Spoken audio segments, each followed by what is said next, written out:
Chapter 28. Now then, said Mr. Lemoncello, are you ready to play risking everything for 5 little library cards? Kyle swallowed hard. Then he nodded. All right, you maniac McGees, here is your picture puzzle. The category is famous quotes. You have 60 seconds to solve this rebus. Wait a second, said Akimi. What's a rebus? You figure out the words in a phrase by looking at pictures and symbols, said Kyle. For instance, added Miguel, letters R and E plus a picture of a school bus would equal rebus. Oh, okay, said Akimi. If you guys say so. Are you ready to play? Asked Mr. Lemoncello. Kyle looked at his teammates, who nodded. Yes, sir. Then, on your mark, get set, go, dog, go! Mr. Lemoncello's image disappeared. Tick-tock clock music started playing. The video screens all projected the same picture. We're officially dead, said Akimi. 55 seconds, said Mr. Lemoncello. Okay, we break it up 4 ways, said Kyle. The first and third rows are similar. I'll do them. I'll do the last one, said Akimi. I'll take the second row, said Miguel. I'm 4, said Sierra. 50 seconds, said Mr. Lemoncello. Everyone went to work. Mine is some guy hitting himself in the thumb, but with a grr and an O, muttered Akimi. Then the male symbol where the LE equals RX marks? Does that make sense? Hello, Kyle, is my second half marks? Kyle didn't answer. He was too busy deciphering his own clue lines.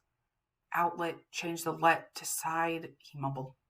Golf minus the G and the L, the letter A. 40 seconds. Dog. He dropped to the third line. He just needed the first word.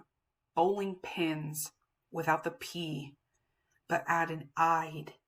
30 seconds. Kyle glanced at Miguel. He was moving his lips, mouthing out his part of the quote. Sierra, too. Are you guys ready? Kyle whispered. Hang on, said Miguel. 20 seconds. Okay, go. Kyle read the first line. Outside of a dog, Miguel picked up the thread. A book is a man's best friend, Kyle continued. Inside of a dog, Sierra took over. It's too dark to read. Akimi brought them home. Groucho Marx! Is that your final answer? Asked Mr. Lemoncello. Yes, said Kyle. Then he repeated the entire quote. Outside of a dog, a book is man's best friend. Inside of a dog, it's too dark to read. Groucho Marx. Bells rang. Chaser lights flashed. The audience went wild. Akimi and Sierra actually squealed and hugged each other. You are correct, shouted Mr. Lemoncello. There's no dead end in Norvelt, not today. Take those 5 library cards, Team Kyle. You won them fair and square. Charles and Andrew heard a commotion on the 3rd floor. Bells ringing, an audience whooping it up, girls squealing. Come on, said Charles. They raced up the stairs and peeked into the Electronic Learning Center. Kyle Keeley and his teammates were all hugging each other and slapping high fives. On every video screen in the game room, Charles could see a pictogram puzzle. What's going on in there? Whispered Andrew. They might be gaining on us, Charles whispered back. We need to pick up our pace. Quick, where would I find a book called Hoosier Hospitality written by Eve Healy Aristi? 900th room. Let's go. Charles and Andrew scurried back to the 2nd floor and the 900th room, where they found Haley Daly holding Hoosier Hospitality by Eve Healy Aristi. Oh, hello, you guys, she said, slamming the book shut. Charles moved toward her, slowly. Find anything interesting in that book, Haley? Not really, she giggled. Just a bunch of dumb junk about Indiana. Charles knew she was hiding something. I wonder, Haley, if you and I might share a quiet word. He turned to Andrew. In private? Does that mean I'm supposed to leave? Yes, Andrew. It's for the good of the team. Trust me. Okay, but I'll be right outside the door if you decide to double-cross me or something. Thank you, Andrew. This will only take a quick minute. Peckelman left the room. Smiling, Charles moved even closer to Haley. So close he could smell her bubblegum. Or shampoo. Maybe both. Let's step over here, he said, taking Haley by the elbow.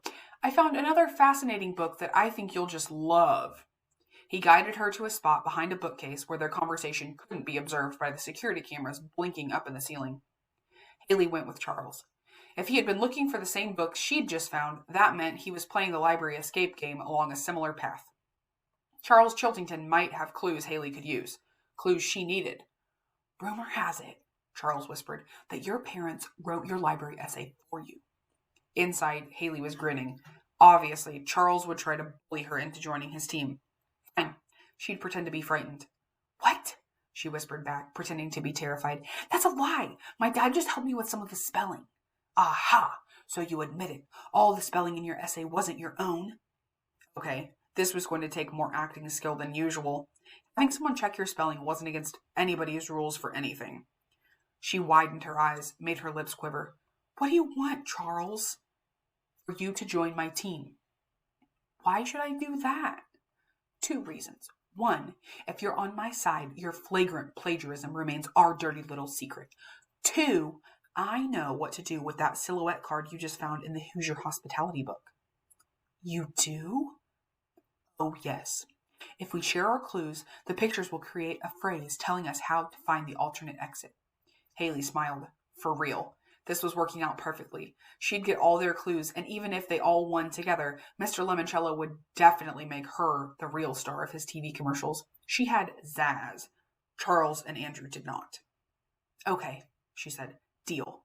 I'm on your team." Then she handed Charles the clue she had found in the Hoosier book. "Of course," said Charles. "After all, Indiana is the Hoosier state."